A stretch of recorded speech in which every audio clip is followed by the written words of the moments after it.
Delighted to say I'm joined by the hero of the 1996 final, I think it's fair to say, with 1-3 against Limerick that day, lifting the All Ireland trophy. Tom, do you know what I'm going to do? I'm going to hold this up and then say, what what's the first thing that comes to mind when you see that? Or what player is the first thing to come to mind when you see those colours?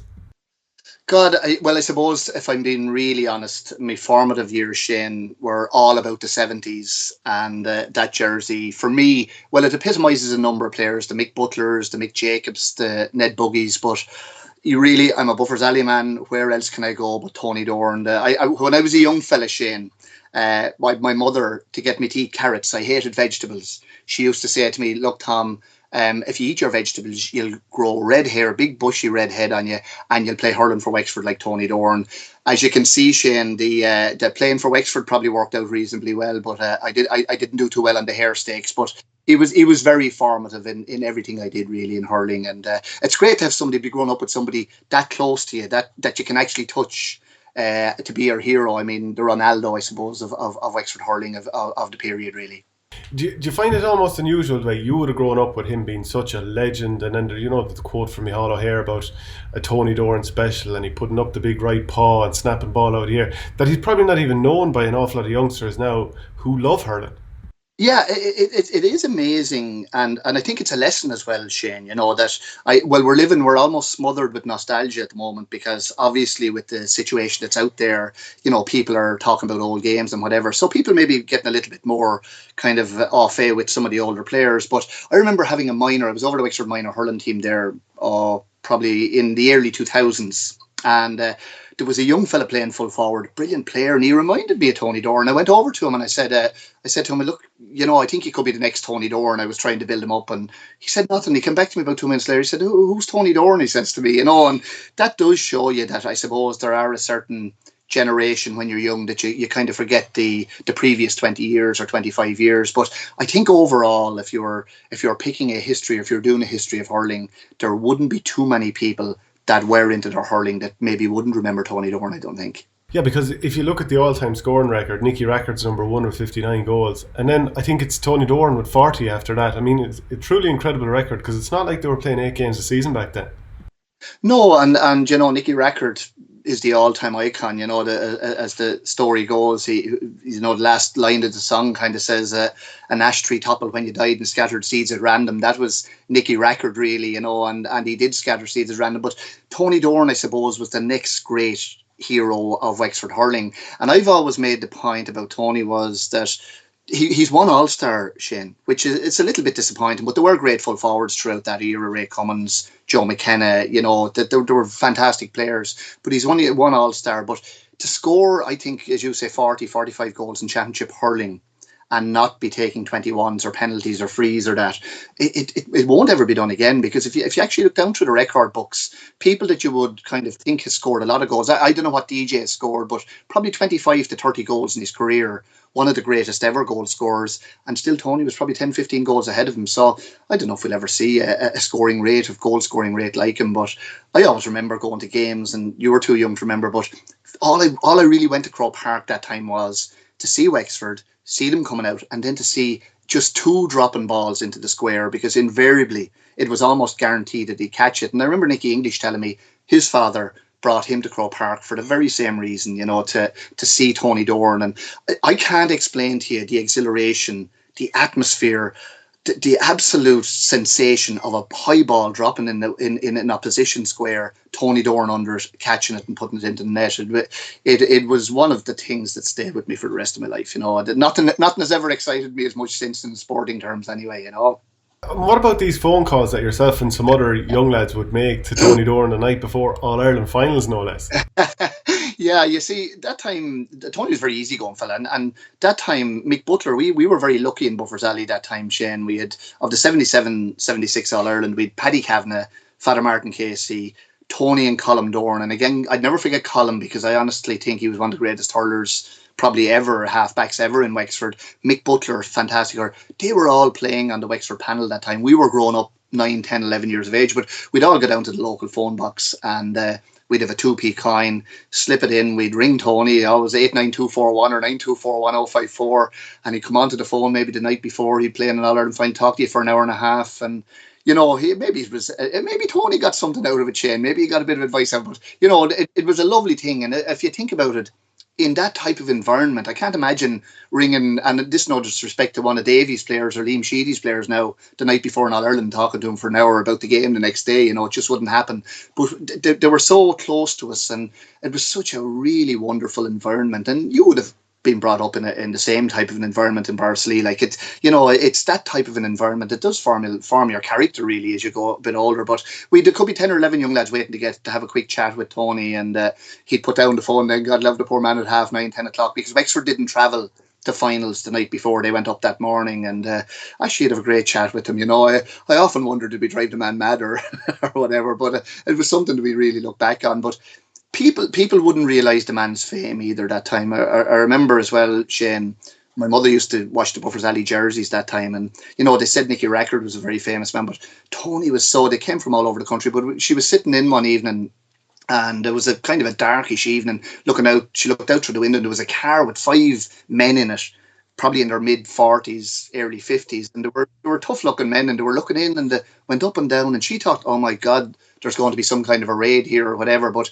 she was about to go out and take down the jerseys, bring them in, the Buffers Alley jerseys. But the next minute the boys came up to the door and said, Mrs., you wouldn't mind if we got to wear the 14 jersey, the Buffers Alley 14, out to the line. The boys, there was no cameras that time, Shane, so the boys put on the jersey, took it off, handed it to the next fella, took it off, handed it to the next fella, said thanks very much, and headed off in the car. So I think what they probably said going home, that no matter what anybody would say, they wore the orange jersey, and he was that iconic in my growing up years, and has remained so, for years and years after. But it was great. It was great then to hurl with them for a period of time as well, Shane. So a lot of your dreams of Mick Butler, there were great players, Paddy Kavanagh, Father Casey, Peary, but the Butlers, the Dorans, all those guys. It was a wonderful, wonderful kind of thing to say that you could hurl with them then down the line.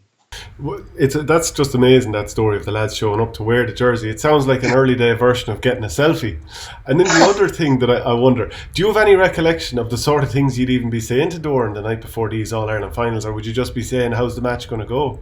That's right, and Asher would be probably it'd be more joking with them and whatever. I can't even remember what you would have said to him, and I suppose you'd be telling him, hey, all the things that would drive a fella mad before the match. Do you think you'll win tomorrow? And how are you feeling? Are you in good form? And what do you think, Martin Doherty or Pat McDonald, whoever you're playing on? How do you think you go on him? I'd say, in fairness, and Mick Butler would be the same. I mean, they had tremendous patience, but I always remember growing up as well, Shane, in the Buffers Alley pitch.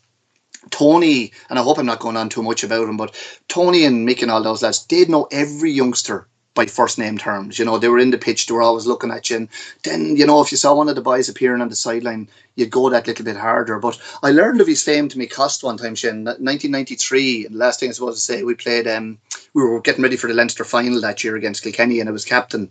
But we played a tournament game up in Annacurra in Wicklow, and I was managing the boys because I wasn't allowed to play. But after the game, we went up to the local hall, as you would that time, and you'd get presented with the winners' medals and whatever. And next minute there was a guy, this big huge Waterford glass thing went up to the top stage, and this fella up at the top, I could hear him saying, is Tom Dempsey around? We want him up on stage. So big cheer when I went up on the stage and whatever. And the next minute your man, captain of the Wexford team, I was delighted with myself, and your man said, look, Tom, he said, I just want to give you this Waterford glass, and whenever you see Tony Doran, would you pass it on to him? So I was just saying, no matter who you are in Buffers Alley, you'll never be more famous than Tony Doran. And I do, you can imagine the cheer and the cheer that came into place then, but he was just, he was so well known and created such excitement that time, and very much synonymous with Buffers Alley, really, obviously. The name of your club is an interesting one, and I tried to look it up before. I wanted to write a piece about different club names because there's so many interesting club names around the country. And I got a quote from the Buffers Alley website which goes, there's numerous theories as to the story behind the name, ranging it from it being named Buffers after a general in the Boer War to the suggestion that it served as a meeting place for boxers known as buffers. Strictly speaking, it remains a crossroads between the townsland of Lecknalock and Gary Daniel. Can you shed any light on the club name? Yeah, a bit like yourself, we've heard a number of different stories. Now, Seamus O'Keefe, who was a Kerry man, his son Seamus played in goal for many years at Buffers Alley. Seamus was a great historian, but I remember he gave an explanation, and again, it's slightly different, but a bit on the lines of what you've said, that there were buffer zones back in the, I suppose, the 1700s and that, and Buffers Alley was a buffer zone where rival factions or families, when they weren't allowed to fight in this particular zone. So Buffer's Alley was one of the zones that they cordoned off, that if they met there, they probably would have had their meetings or their tried to make their peace there, but they weren't allowed to fight in the buffer zone. And so Buffer's Alley, that was one of the buffer zones. But I tell you, Shane, Buffer's Alley, and as you know, they were a tough set of men over the years, a lot tougher now. I wasn't one of the tough ones, but they defied that logic of not fighting in the buffer zone, I'd say, for many years. But that was it's a very, very unusual name, and a lot of people do ask what it was, but it encompasses Kilmuckridge and Munnamalin, the parish of Kilmuckridge and Munnamalin, and it's a crossroads. And coincidentally, would you believe, Tony Doran, Colm Doran, Bill Doran, Joe Doran, great buffers, they were born more or less on Buffers Alley Cross, and which, it adds to the legend, I suppose. And I think Tony, their house was in the Boulevard parish, but the gable end of their house tipped into the Munnamalin parish. So we were very, very lucky that the gable end of a house went into our parish that time, because that's where the boys settled and hurled all their years and brought great glory and honour, I suppose, to the place. And so I suppose your town, your parish would have been hurling, from the time you were aware of what was going on around you, it was probably all hurling. Do you remember being a young lad and getting a hurley for the first time? I do.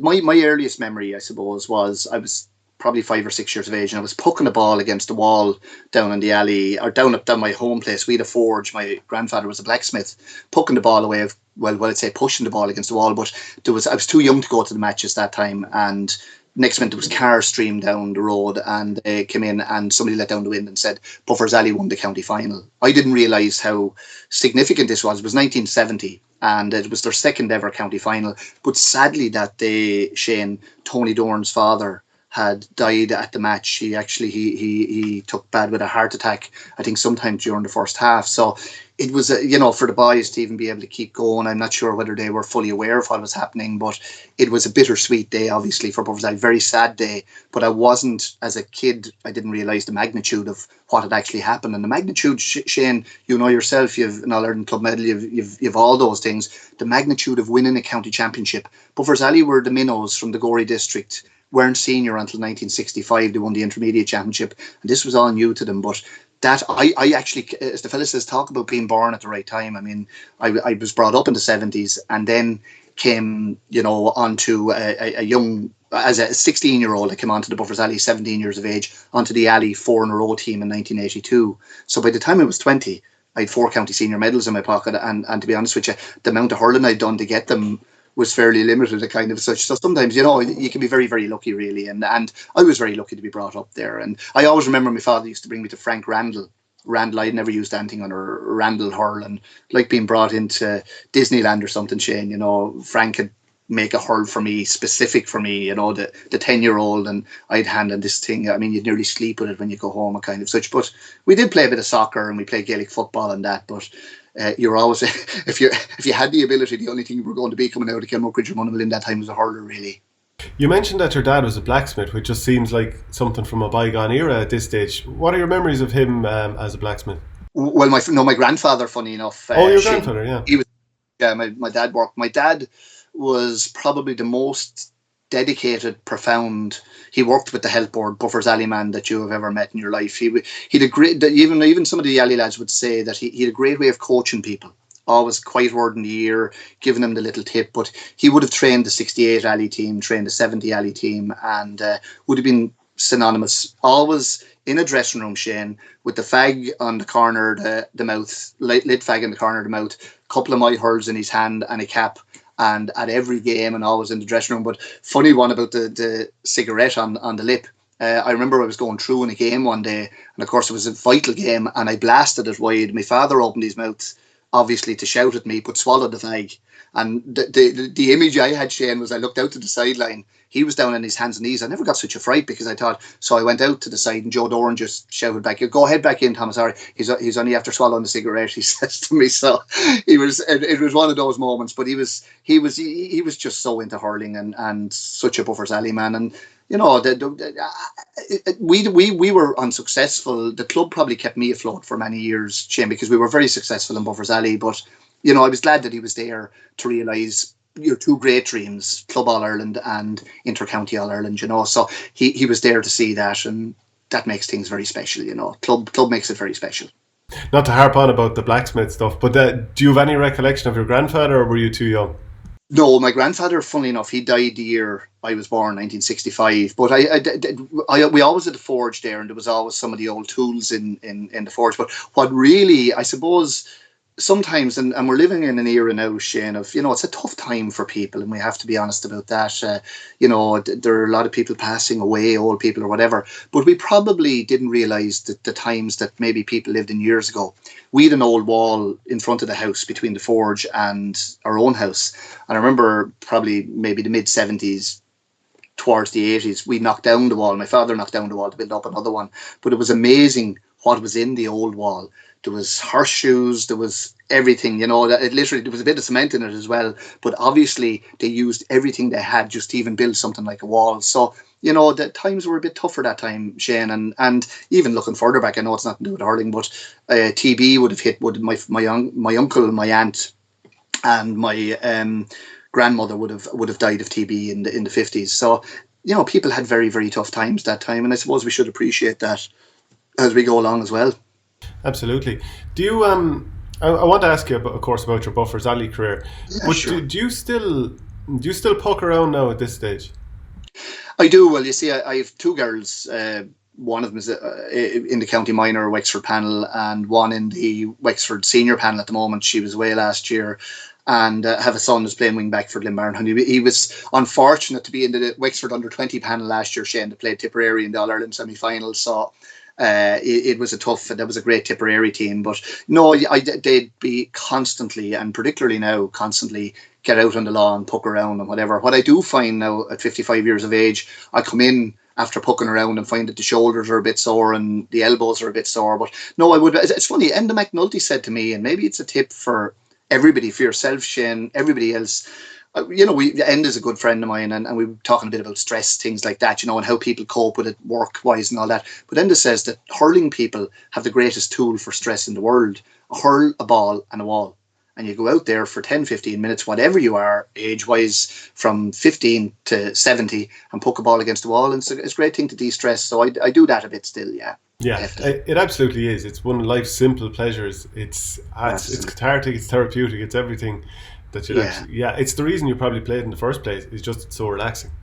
Yeah, once you get to master the hurl, Shane, and it's not easy. That's the big challenge for young people. Once you get to master the hurl, it becomes a part of you. It's one of the few sporting items that you can walk around with a hurling ball everywhere. You wouldn't walk around with a tennis racket hopping it around, or squash racket, or it's a hurl. We really are fortunate that it is the sport of our choice, I suppose.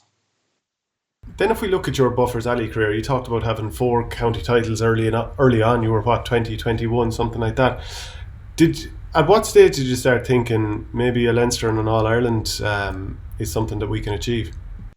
Yeah, I suppose I was lucky, Shane. I came onto the Buffers Alley team in 82. By 92, we had 8 county medals, 3 Leinsters, an All Ireland club. Things were really good. I suppose the first couple of years at 17, 18, 19, the world is just passing you by, and you tend not to think too much about it. We got to a realisation in 1985, in or around that, where we just won 4 in a row in Wexford, and I think there was a feeling we need to go a little bit further.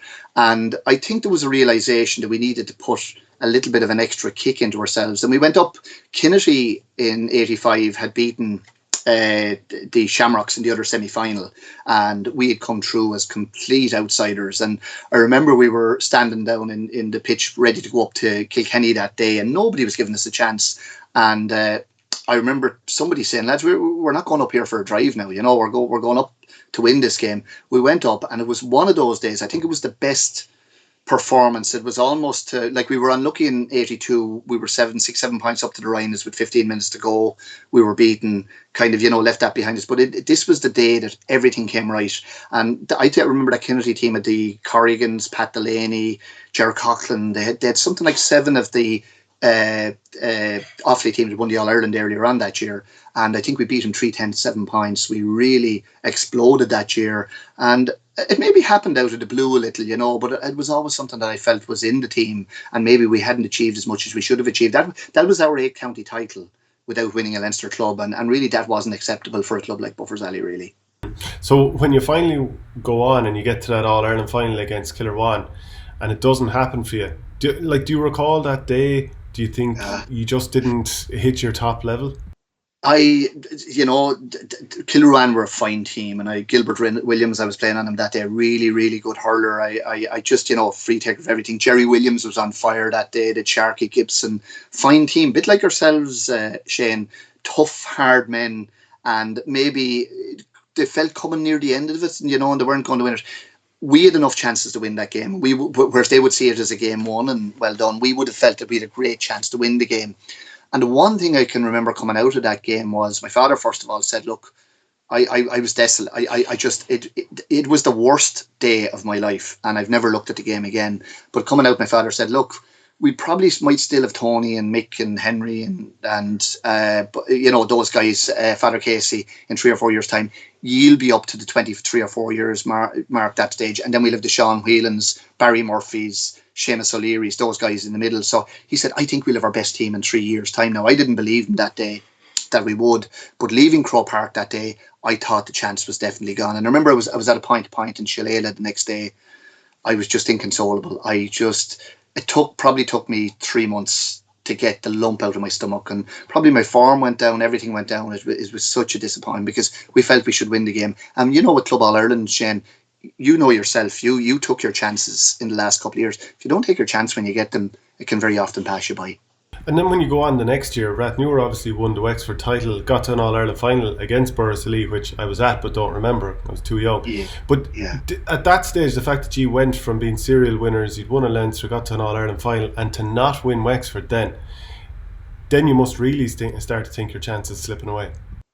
Yeah, there were a couple of things. I mean, you had the worry Tony Doran was slipping up to maybe towards the 40. As I say, the aforementioned Henry Butler, Mick Butler, Doran getting a bit older.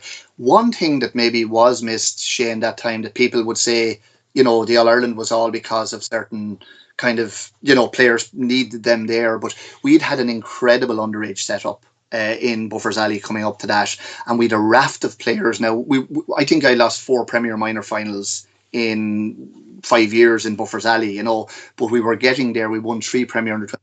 We did an incredible raft of young fellas, the Eamon Sinnotts, the Paul Gann, John Gann, the Donohues, the Whelans, Matty Foley, serious young hurlers coming. And it kind of aligned then that we won the 4 in a row, but we got a second coming then towards the end of the decade really. And Rathnewer, who we had found very, very hard to beat. And sometimes you can be very, very lucky, but we played Rathnewer in the 88th County Senior Final. We were 9 points down at half time, game almost over, and Rathnewer didn't finish us off. We came back, probably one of the best county finals ever played, and we came back, got a draw, and we beat them out the gate really on a very wet day, the replay. So when we thought the chance was gone, all of a sudden we were given a bit more hope, and maybe just got that little bit of luck as well, Shane, and you need that if you're going to win anything as well. Yeah, without doubt. So then talk about your journey to the All-Ireland that year, because you had a very, very tough Leinster. Yeah, we'd have great arguments with the Oulart boys, and Paul Codd has always said, you got Antrim, and no disrespect to O'Donovan Ross, were a fabulous team. And that year, Shane, 4 roads from Roscommon came through and beat Abbey McMoy, Michael Coleman's team. And I always remember being in the Wren's Nests. We were after playing 4 roads, or after playing the Leinster Club final actually, and we got word that that the Galway champions were out. Then we started to look, and actually we got word that day actually that Patrick Swell had been beaten by O'Donovan Ross's. So all of a sudden this looked to be opening up for us, and I'm not saying, Wexford team's confidence is a big thing. If we're playing an Antrim team maybe and a Roscommon team, we have a little bit more confidence, albeit we were nearly beaten in the final. But our Leinster was very, very tough. I mean, we played Clonad of Laois and went on then. The Dooleys were hitting the scene. We played Sarah Kieran in an incredible match up in the tie It had. I had an old uncle who said to me, it had everything. It had toughness, it had a bit of boxing, and it had great hurling. So we played them scraped through. Now Johnny Dooley and them were very young that time. Joe, you had Michael Coughlin, you had Eugene Coughlin, very good team. We got through that, and then we were underdogs going into probably one of the, although I won't say the greatest Shamrocks team, because I just wonder if we've seen the greatest Shamrocks team in the last couple of years. But you had all the Fenleys and Morris Mason, serious hurling team, and we beat them. Mick Butler gave an exhibition in the Leinster Club final that year up in Carlow, and we beat them in the Leinster Club final.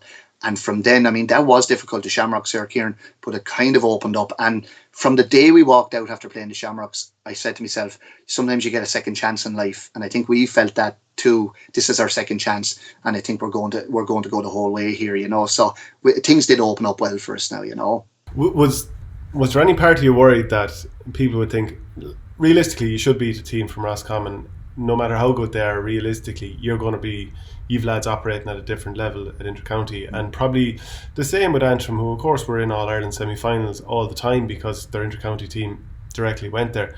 But was there any concern on your behalf or the manager's behalf of lads going off the rails, of having pints the week before the match because, look lads, we're going to get through this? That's how the human mind works for a lot of people.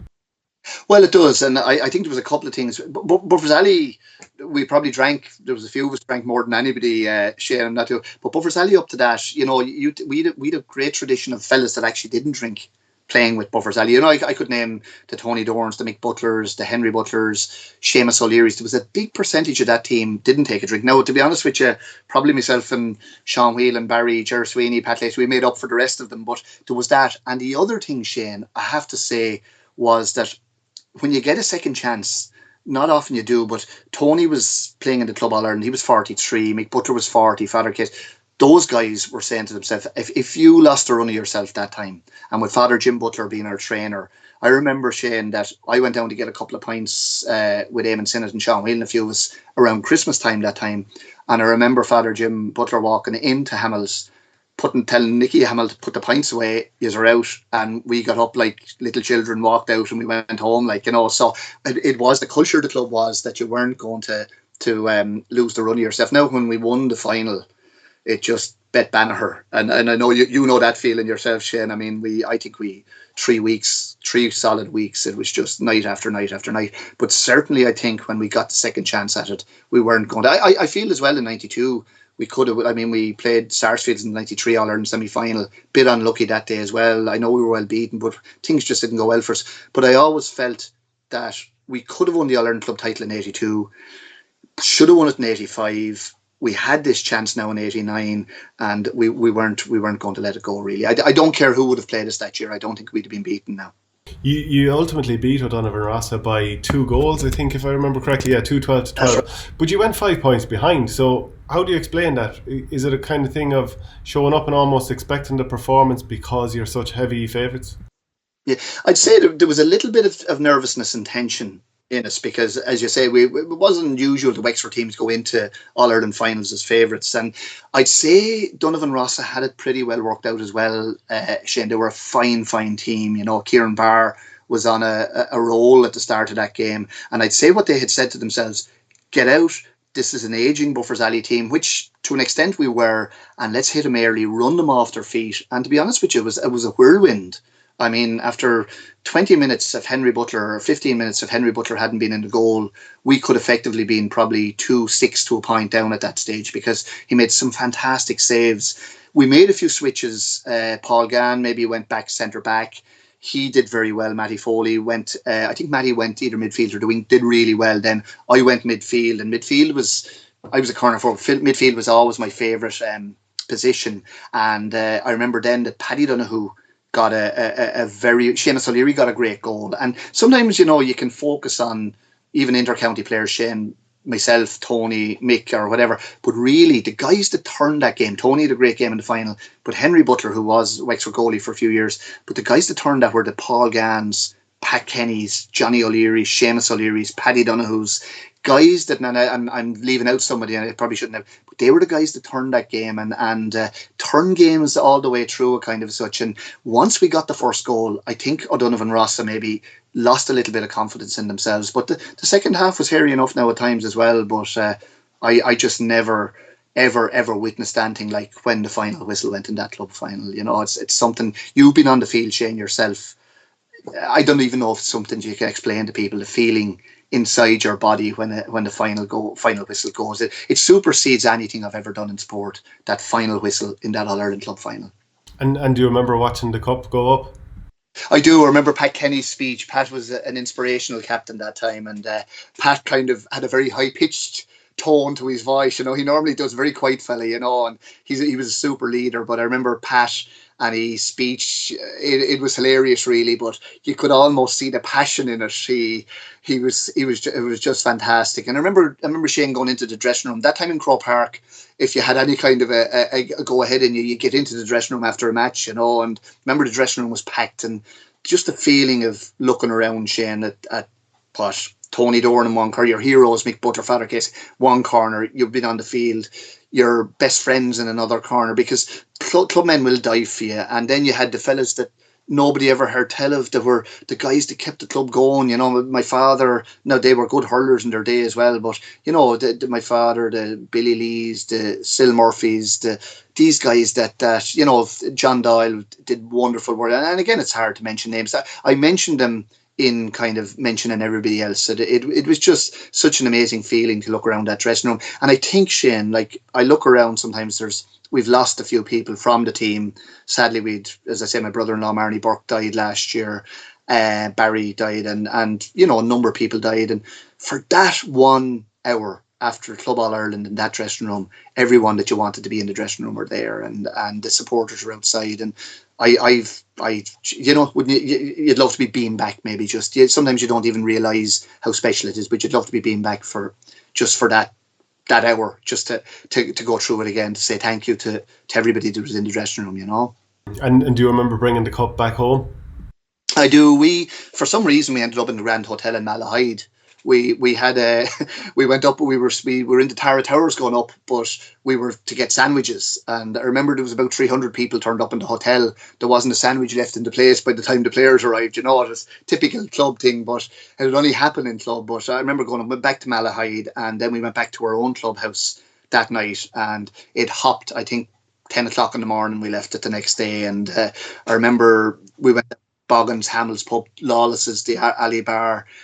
We brought the cup everywhere, and we were treated like kings. And you know, things were, we there was civic reception in Gorey on the back of an old trailer of a lorry, and down, everything was much more simple that time, Shane. You know, there wasn't, you could walk up through the crowd that time, whereas you couldn't now. And Kilmuckridge, there was a reception in Kilmuckridge, we were on the back of a trailer looking down the street. But it was an amazing time, and you know, your friends, your family, your clubmen, it was wonderful, you know. At what age then did you retire? I get a sense that you nearly had to be dragged off the field, but I could be wrong. Well, I'd say if I was to say, Shane, one thing, that I played in the county final in '92, and you bear in mind we'd won 8 of the previous 10, so I thought this was going to go on forever. We had a few unlucky kind of runs in the '93 county semi-final. We played Rapparees, but I slipped a disc in my back. Seamus Kavanagh was injured, the goalkeeper. Colin Whelan was suspended. We shipped a few, and I thought we got a bit of a tough refereeing decision in the semi-final. We were beaten, but from that on, would you believe, from 1992 to the time I retired in 2006, I never again played in a county final. So really, I suppose if I had any advice for young people, make hay when the sun shines and don't take it for granted. So I retired at 40. It was the year that it was effectively the year my father died, and I remember Fintan Farrell, my great friend, he gave me the number 11 Buffers Alley jersey. I would never say I had a right to that, because Peary Butler was the legend number 11 in Buffers Alley, but he gave it, and we put it into the coffin with my father, and effectively that was the year that I gave up playing for Buffers Alley, which I suppose it was a sad day. I was probably dragged screaming and roaring, but I just felt sometime, you know, there has to be some time. Now, if I had it back again, I'd have went for another year or two, but maybe I'd have been annoying people at that stage, Shane. But I get the sense then that you probably would have gone to matches for the next year or two after just hopping and trotting on the sideline because you wanted to be out there. Well, I did. Well, I effectively became part of, Fintan Farrell took over the team, became part of the Buffers Alley backroom team very quickly, which I suppose if I was to do that again, maybe I'd take maybe a couple of years, just because it's very hard to go in with the players you played with. But we did get to a semi-final and a final, and we were, we played a great Owler team in the final. I think 2005 they beat us very well that day. But the year before, Rathnure were lucky to beat us. They won the championship in the semi-final. So we didn't go too badly, but kind of then and then I suppose that it wears off you then wanting to play. And I suppose I went to the game thinking I was better than everyone, that not remembering my own inadequacies when I was hurling, and like we all tend to do, Shane. And you could do this if you were only there now, but no, I don't miss too many matches even still, Shane. Do you think that Buffers Alley can get back up to the top level? I mean, obviously there was an All Ireland in your time, and I know you don't want to compare the teams at all. But am I right in saying at intermediate level at the moment? Yeah, we're playing at intermediate level at the moment. I'm living in Glenbarntown. My kids actually play with Glenbarntown. They're another great club, Just it just happens to be. I married a Martin's woman who was one of the Keogh clan. Shane, she I don't know if there'd be All Ireland medals galore there, but there was 17 in the family. Kit Keogh and Bridget Keogh. They're all married since. Kevin Doyle would be a first cousin of hers, the soccer player. But so we're living in Glyn at the moment. I think the alley can get back. I think it's going to be, at the moment, a struggle. They have some very good underage, a very good minor team this year. Hopefully they'll get the chance to hit the field, with the coronavirus and that. But they have some good underage talent. But sometimes when you slip down and you stay a year down in intermediate, it gets a little bit harder every year to get back up. But I've no doubt they both have the will, the tradition, and the players to get back up over the next couple of years and return to the glory days. But if you look at probably any club in history, you will look at Borrisoleigh. They went through a period of a valley period after winning All Ireland club. They won a lot of champ, but they success will only stay there for a certain length of time, for a certain era, and then you try and build and get back up. And I think the alley will.